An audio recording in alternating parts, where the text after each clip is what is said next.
Ah, the Goodwood Festival of Speed. Wait, no. The Goodwood Members Meeting. Wait, no. Which one is this?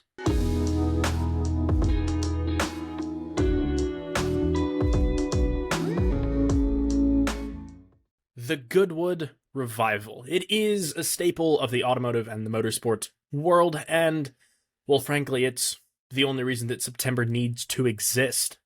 If you are unfamiliar with the Goodwood Revival, I would recommend that you take a trip over to the YouTubes after, of course, you're done listening to this episode. And also, when you're done listening to this episode, make sure you head over to Instagram, give us a follow at the Clutch Dump Podcast, whatever podcast platform you're listening to this on.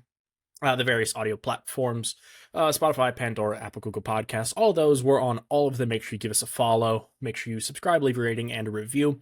And if you're on YouTube, welcome, and make sure you like, subscribe, and share the video. As always, comment down below your thoughts about this video and what you'd like to see in the next episode. But for now, the Goodwood Revival. Yes, I think it gets its own episode 75, because frankly, there's so much to talk about. There's 13 different races that happen over the course of 3 days. At some point in time, I would like to make my way over to Goodwood to experience the Revival. While the Festival of Speed is super cool, it appears that the Revival is the one to attend. You dress up, you do the whole thing. You drop right into Goodwood from 1960. It's fantastic. It looks so cool. And today we're going to cover a lot of things, starting with the Freddie March Memorial Trophy, which is 50s sports cars, the Goodwood Trophy, which is pre-war Grand Prix cars, the Barry Sheen Memorial Trophy, which is a personal favorite, it's 1960s Grand Prix bikes, the St. Mary's Trophy, both parts 1 and 2, that's the one that you have to watch. It was glorious this year. The Levant Cup, which is basically a Ferrari 250 class, the Rudge Whitworth's Cup, I probably pronounced that wrong, which is 1920s Le Mans cars, with a Le Mans start, of course, because we're being period correct here. The Ford Water Trophy, which is Porsche 901s, which is what the 911 was going to be, and then there was an argument with the French. So 901s from 1964, and then 911s from 1965 and 66. The Whitson Cup, which is mid-engine V8s of the 1960s, your Lola T70s, your GT40s, that sort of thing. The Chichester Cup, I definitely pronounced that one wrong, which is 1960s Formula Junior cars. The Richmond and Gordon Trophies, which is late 50s and early 60s F1 cars. The front and mid-engine crossover era. So at one point in time, all F1 cars were not mid-engine. Actually, for the first 15, 20 years or so, all of them were front engine. And then in the late 50s, early 60s, like 58 to 62, is when manufacturers figured out that you could put the engine in the back and go faster. So that's what that race is. The RAC TT Celebration, which is a fantastic race, especially this year. It got rather wet and slippery, which is iconic sports cars, E-Types, Cobras, 904s, Corvettes, that sort of thing. There's also some TVRs thrown in there. The Glover Trophy, which is 1.5-liter Formula One cars, and the Sussex Trophy, which is sports cars from 1955 to 1960. All of them are worth watching. All of them are up on YouTube, on Goodwood's YouTube channel. Goodwood does not need press from me. Goodwood does its own marketing, and it's fantastic. They do not need our help, but I feel like they deserve it, and it's definitely worthy of our time. So we're going to talk about it. And we're going to start with the Freddie March Memorial Trophy. Like I said, it's 50s sports cars, and it was won by a 1957 Maserati 250S. Beautiful car in a dark red, and that was won by Wilson and Bradley. Behind them was Fiskin and Hill in an HWM Jaguar from 1954. Wakeman and Hancock in a Jaguar C-Type from 1953, finished off the podium in third. Jarvis and Trellier, which I totally butchered, were in an Allard J2X from 1952. Allard is a fascinating company. We didn't get them here. It looks weird. It looks like it's from the 40s, maybe even the 30s. Super cool car. Pretty fast, apparently.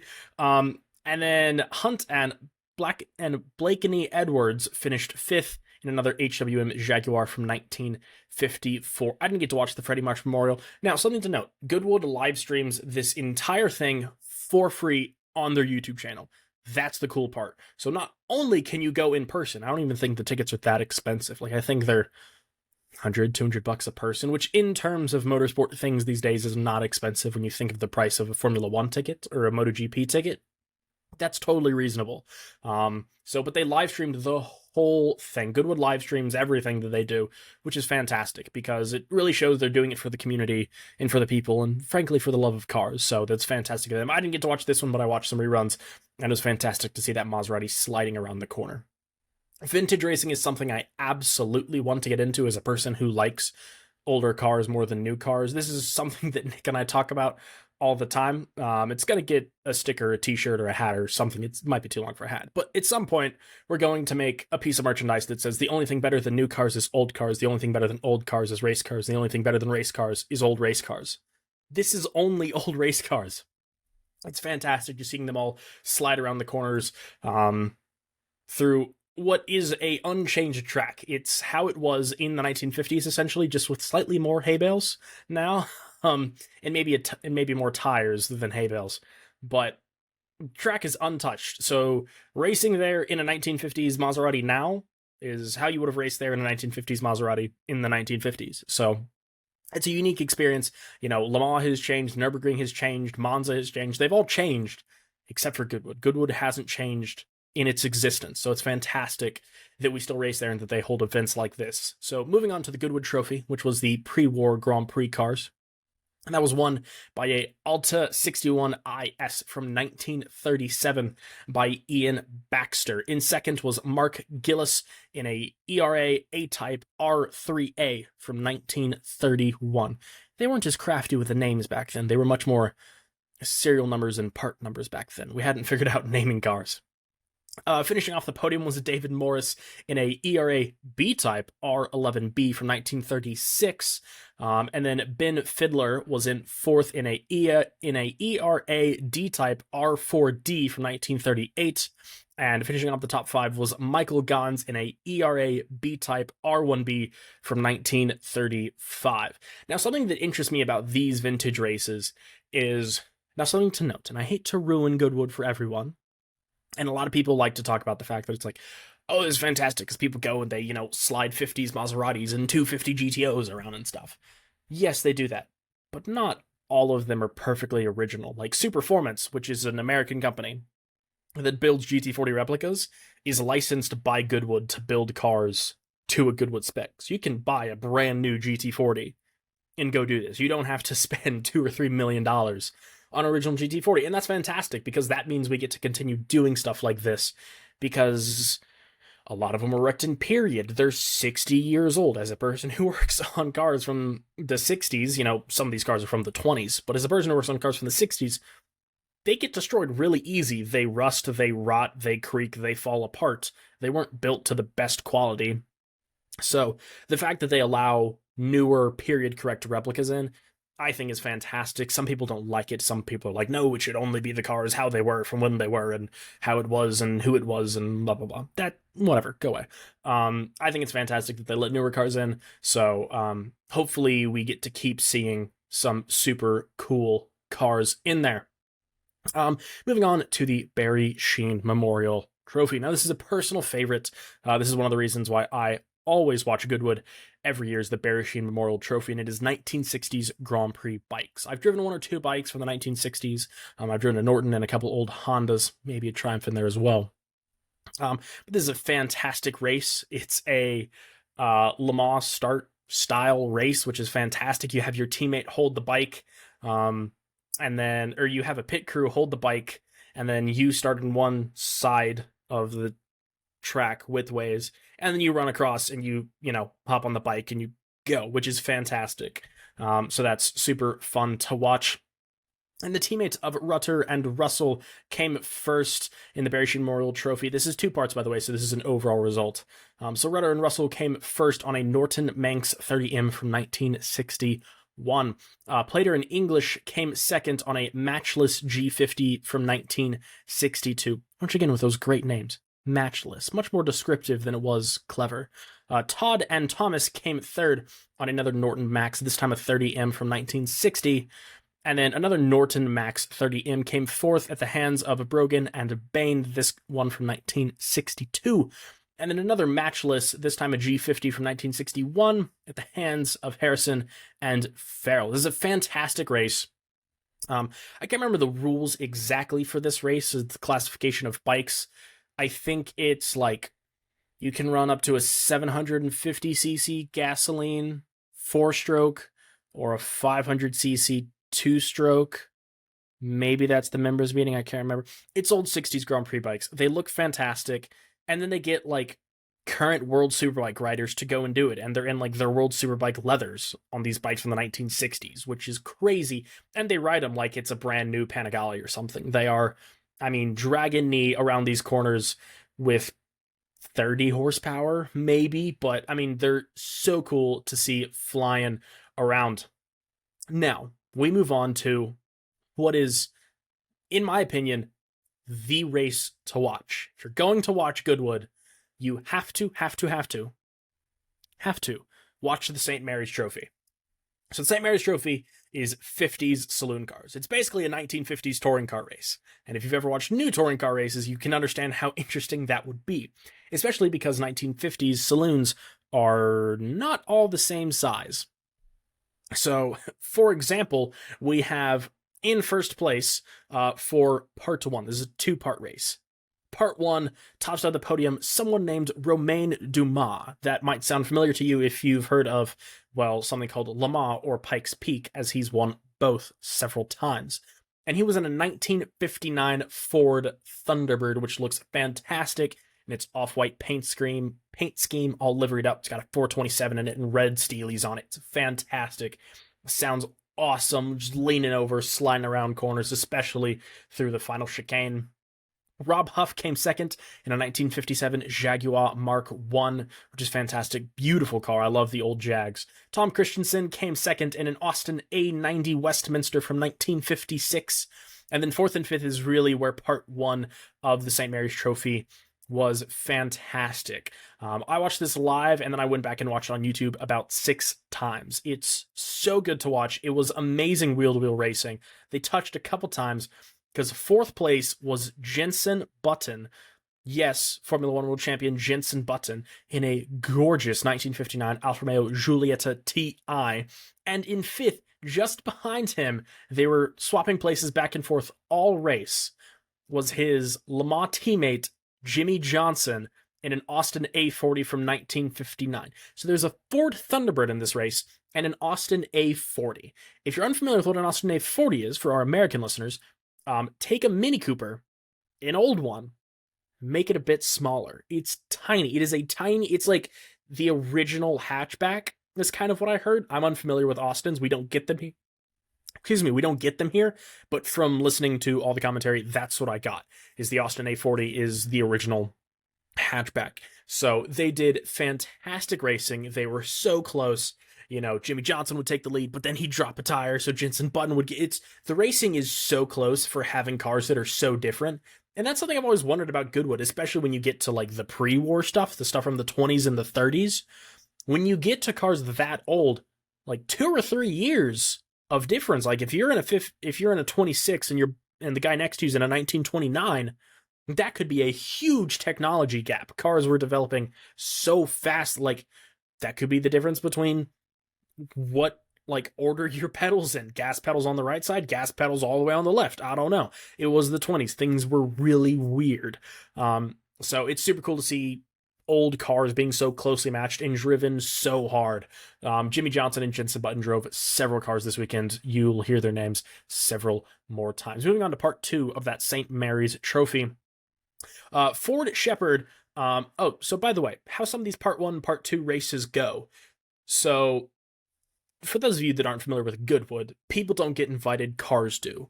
So basically what the Goodwood staff does, what Lord March does, is he picks cars that have been in the past. Like this 59 Ford Thunderbird, for example. It's kind of a staple of Goodwood at this point. It's been so many times. And so really he picks the Thunderbird, and obviously the owner of the car comes. In this case, his name is Fred Shepherd. And then Fred Shepherd reaches out and goes, "Hey, Romain Dumas, do you want to drive my Ford Thunderbird in the St. Mary's Trophy?" And he says, "Of course, it's Goodwood, I want to go," and that sort of thing. And then someone like Richard Meaden goes, hey, Jensen Button, do you want to drive my Alfa Romeo Giulietta in the St. Mary's Trophy? And they go, of course. So that's the cool part. So in these 2-part events, normally in part 1, you'll hear famous racing drivers, and in part 2, you'll hear names you've probably never heard before. Those are the owners of the car. So the owners of the car, they own the car, they maintain the car. A lot of them have private mechanics that they bring, but they're usually really good wheelmen and women. But they're normally fantastic drivers because they're so familiar and devoted to this. Like, Goodwood is like the first thing they mark on a new calendar. Goodwood is their life. So normally they're really fast, and some of them faster than these pro drivers just because they're so familiar with them. Like Jimmy Johnson drives NASCARs. And then they stuck him in something the size of a coffee table. And like, yeah, if you just want to go wheel to wheel next to Jensen Button in another thing that he's unfamiliar with. Oh, also, the Austin is right-hand drive. Jimmy Johnson has, probably driven maybe a handful of right-hand drive cars. So always makes for super interesting racing. But I digress. Part 2, Fred Shepard once again took the win in that 1959 Ford Thunderbird. Jaguar Mark II came second at the hand of Chris Ward. Another Jag Mark II came third at the hand of Thomas Butterfield. Matt Manderson came fourth in that Austin A40, the same one that Jimmy Johnson was driving. And Richard Meaden came fifth in that Alfa Romeo Giulietta TI that Jensen Button was driving. I cannot stress it to you enough. Go to YouTube and look up St. Mary's Trophy from Goodwood. Doesn't have to be this year. Can be last year. Could be any of the past 20 years of Goodwood. It's fantastic. You have to watch it. Let me see here. Let me get through my notes. Where'd we go? Part 1, Part 2. There we are. Moving on to the Levant Cup. The Levant Cup is usually the prettiest race of the Goodwood Revival. The Levant Cup it's not described as this, but it's basically the Ferrari 250 class. So that means 250 short wheelbase, 250 long wheelbase, 250 GTO, 250 LM. All of the glorious 1960s Ferrari low displacement, high strung, high revving V8s, all of them in fantastic liveries, going wheel to wheel, door to door. It's certainly the most expensive race of the weekend. And it was fantastic racing. And actually, you can find pictures of it on Goodwood's Instagram, Goodwood's YouTube, and then probably you can just look it up. But one Karun Chaddock, former F1 driver, was driving a silver 250 GTO valued at about $40 million and had an oil line burst, and the car caught on fire in a quite spectacular fashion, causing the car to spin out. Corinne is thankfully okay. The car is totally repairable. They did not lose the car. Thankfully, the marshals on standby at Goodwood are fantastic about getting to drivers and getting to cars quickly, and they're super good about throwing yellow and red flags out so they can shut the track down quickly and get to drivers. So car's okay. Actually, Karun Chaddock's, the bottom of his driving shoes were actually melted from that bit of fire, but he said he has no burns to his feet. He said he's all right. But anyway, your results of the Levant Cup, your top 5. In first place, Rob Hall at the wheel of a gorgeous 1964 Ferrari 250 LM. That's the mid-engined car. Emmanuel Pirro in second in a Ferrari 250 GT short wheelbase C from 1961. In third, Alexander Ames in a Ferrari 250 GT short wheelbase bread van from 1962. If you're unfamiliar with the bread van, I encourage you go and drool on Google for a while.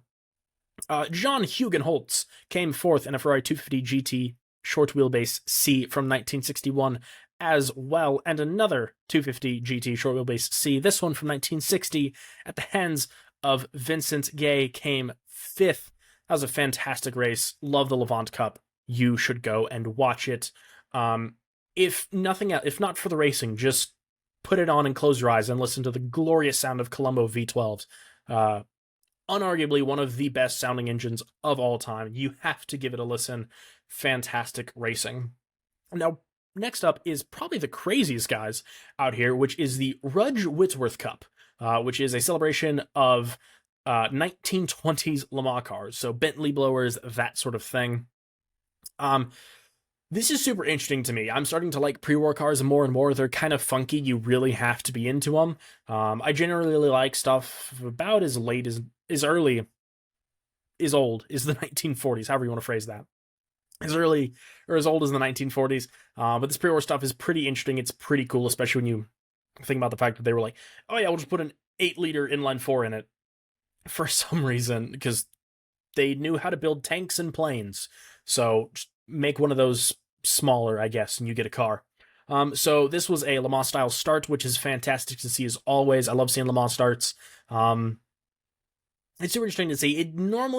It actually normally plays a really big role in the results of this. You can actually see that some of the cars will get going before other drivers even get in the cars. So I'm going to go over your results real quick. The duo of Collins and Graham came first in a 1925 Bentley Speed model. In second was the duo of Fabry and Bailey in a 1929 Bugatti Type 44. Beautiful car.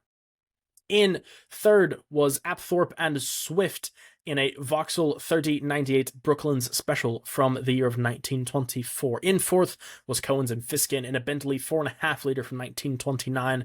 And then Lunn and Birch came fifth in a Bentley 3-liter Le Mans from 1925. Pre-war cars are kind of it's a weird niche that is kind of dying off. So I encourage you, if you're not super into the pre-war cars, go give this a watch. Go watch some highlights. It's fantastic racing. It's super interesting to see these giant old cars made of like wood and, I-beam steel. Like they're weigh like 8,000 pounds and make 40 horsepower at 800 pound-feet of torque. You should go watch them. It's fantastic to see these things wrestled around the corners. Race 7. A fantastic race, one that you have to watch if you are a fan of the air-cooled flat six variety, and that is the Ford Water Trophy. Why it's called Ford Water, I don't know. I'm assuming that a Porsche fanatic could tell me, but not me. So the Ford Water Trophy is, as I said earlier, strictly 901s and 911s. So 901s being what the 911 was supposed to be called until Peugeot said, no, you cannot do that. We have the right to any number with a 0 in the middle, which I guess you can do. So it's a handful of 901s and then 911s from 1965 to 1966. So I'm going to go through your top 5, just so that I don't have to read out the cars. They're all Porsche 911s, all from 1965. So if you want to win the Ford Water Trophy, take a 911 from 1965. In first was the duo of Jordan and Holm. In second was the duo of Quaife and Thorpe. In third was the duo of Butcher and Paul. In fourth was the duo of Perez and Gambly. In fifth was the duo of Mark Webber and Grimes. All of those, like I said, in 1965 Porsche 911. It sounds fantastic. The racing is super close. Someone named Richard Tuthill had quite a big off. Or it was his car. I don't know if I can't remember if he was at the wheel or not, but sadly a beautiful 911 ended up in the wall. Thankfully, he probably knows someone who builds old 911s and he can get it fixed up. Go give the Ford Water Trophy a watch. Now, if you were a fan of the V8 variety, I have a race for you, and it's called the Whitson Trophy. Now, the Whitson Trophy is strictly mid-engined V8 cars of the 1960s. So we're talking GT40s, Lolas, McLarens, the Can-Am era. Fantastic cars, sounds awesome, so much power and torque manhandling these things around the corners. It is fantastic. I'm going to go through your top 5 right here. So in first was James Davison and his McLaren Chevrolet M1B from 1966. Oliver Bryant came second in a Lola Chevrolet T70 Spider. I mean, just what a beautiful car. That car from 1966, he came second. Stuart Hall came third in a McLaren Chevrolet M1B from 1966. Andrew Haddon came fourth in a McLaren Chevrolet M1A from 1964. And Anthony Sinclair finishing off your top 5 in another T70 Spider from 1965. There's a fantastic picture on the Goodwood website. You can go find it of that Oliver Bryant T70 Spider in a glorious, like, olive green color with a dark green nose on it. Beautiful color. Our next race is the Chichester Cup. I'm positive that I butchered that name, and I apologize to anyone who's offended by it. If you're not offended by it, it's the Chichester Cup. But it doesn't sound right, so I probably butchered it Um, and this is 1960s Formula Junior cars. So super tiny, 4-cylinder, super lightweight, fiberglass bodied, steel tube chassis, crazy momentum cars. There's some names in here that will sound familiar to you. And by the way, this race was won by 0.178 seconds. So incredibly close field, incredibly fantastic driving. And on your top step of the podium, wow, talking's difficult. On the top step of the podium was Horatio Fitzsimon in a Lotus Ford 22 from 1962. Sam Wilson came second in another Lotus Ford 2022 from 1962. Clive Richards finished off your podium in another Lotus Ford 22 from 1962. Alex Brundle, which is a name you should be familiar with if you follow Formula One at all. Alex Brundle came fourth in a Lotus Ford 27 from 1963. And Andrew Hibbard finished off your top five in another Lotus Ford 22 from 1962. Cars sound awesome. I know 4-cylinders get a lot of hate these days, but that's because of dudes with Honda Civics who cut their exhaust off. These sound good because high compression and RPM sounds good in any engine variety. So go give the Chichester Cup, which I butchered, a watch. Next is the Richmond and Gordon trophies. So this is the unique world of 1950s and 1960s Formula One crossover. So this was when we were going from front-engined to mid-engined, and the front engine cars were super well developed because they'd been doing it for the longest time, and that's how we built cars. And then we had the mid engine cars, which were a bit lighter, a bit better construction, but we hadn't really set them up before, so we weren't super good at them, which makes for some fantastic racing because obviously we know that everything went mid engine. So it's super cool to see these cars, and we can see how it was raced in period, and we can visually see why we switched from front to mid-engined. So I will go through your top 5 finishers right now. In first was William Nuttall in a Cooper Climax T53 Lowline from 1960. Andrew Willis came second in a BRM P48 from 1960. Hadn't figured out naming then as well. Andrew Beaumont came third in a Lotus Climax 18 from 1961. Mark Daniel was in fourth in a Cooper Climax T45 from 1958. And Joaquin Corrashan came fifth in a Lotus Climax 16 from 1958. That's a fantastic race to watch. Super interesting. If you're into kind of the history of Formula One and old race cars, it's super cool. They sound awesome. A lot of old small displacement V8s, inline 6s, inline 4s, super awesome variety of cars, and they just sound super cool. Go give the Richmond and Gordon trophies a watch. Next is what is really known as the kind of crown jewel of the Goodwood Revival, and that is the RAC TT Celebration. It's known as the main event. It's kind of what everyone's hyped up about, and that is because it is the kind of best sports cars of the 50s and 60s. It's your E-types, it's your Cobras, it's what am I trying to say here? Corvettes, that sort of thing. It's beautiful cars. It's them being driven super hard. Porsche 904s, there were some of those in there as well. Fantastic. So I'll go through your results real quick.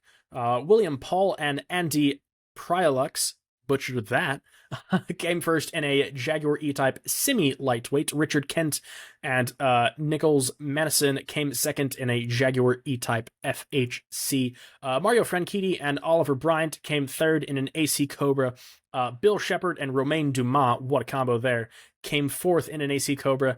And Saif Assam and Karsten LeBlanc came fifth in another AC Cobra. It was a fantastic race because it started raining. And when it starts raining and you're in an AC Cobra, things get a bit tricky.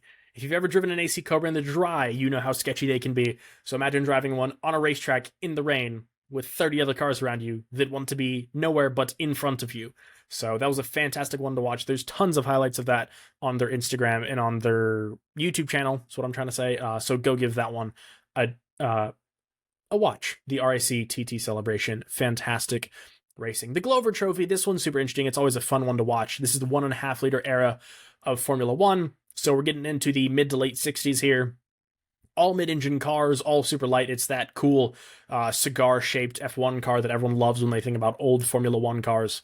So super fun race to watch. Beautiful cars. They all sound fantastic. I'll go through your top 5. In first, Andrew Willis in a BRM P261. Ben Mitchell came second in a LDS Climax F1. Finishing off your podium was Samuel Harrison in third in a Brabham Ford BT10. Andy Middlehurst came fourth in a Lotus Climax 25. And Richard Wilson rounded off your top 5 in a Cooper Climax T60. The Sussex Trophy coming up next. Fantastic, beautiful, beautiful cars. Sports cars from 1955 to 1960 is this class. So not street cars, it is race cars. So you get some beautiful Ferraris, some Lotuses, some Jags, Lister Jaguars. Beautiful stuff in here. I'll go through your top 5.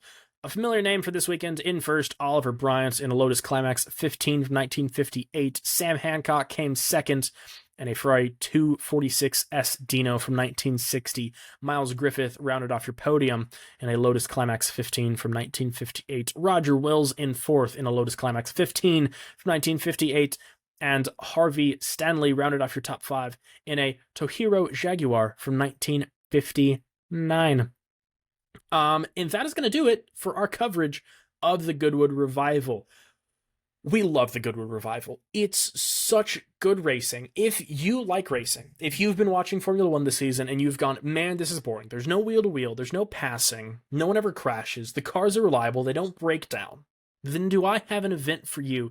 And it's the Goodwood Revival. There is probably no motorsport event on the planet that I want to go to now more than the Goodwood Revival. It's so good. I love old cars. I love, you walk around and everything is themed like it's the 50s and 60s. Like the parking lots are full of cars from the 50s and 60s. Even on the YouTube Live, any commercials they had, they made, and it was commercials for current products done and it looked like it was done in film in the 50s and like it was so good. It is a whole thing.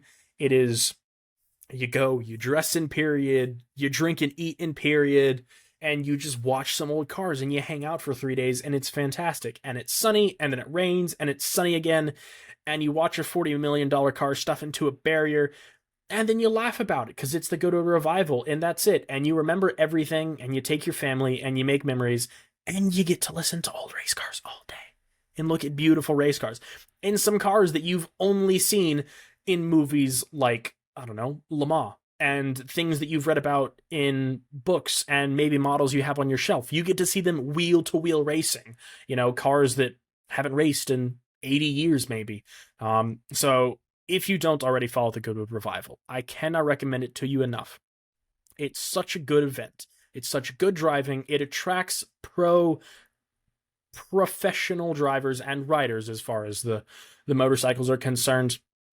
It's such good racing. I cannot stress it enough. You have to go watch it. But like I said at the top of the show, make sure you go follow us on Instagram at The Clutch Dump. Make sure you go follow us on whatever audio platform you're listening to this on, whether it's Spotify, Pandora, Apple, Google Podcasts, whatever it is, we're on all of them. Make sure you go give us a follow. Leave a rating and a review if you can. It helps us grow, find a bigger audience. If you're on YouTube, make sure you subscribe, like, and share this video. Comment down below what you think of the Goodwood Revival. If you watched it, what was your favorite event, your favorite crash? What was your favorite overtake?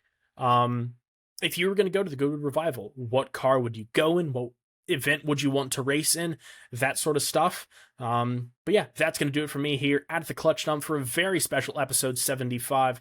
We will see you later this week for another issue of an automotive episode for episode 76. We'll see you then.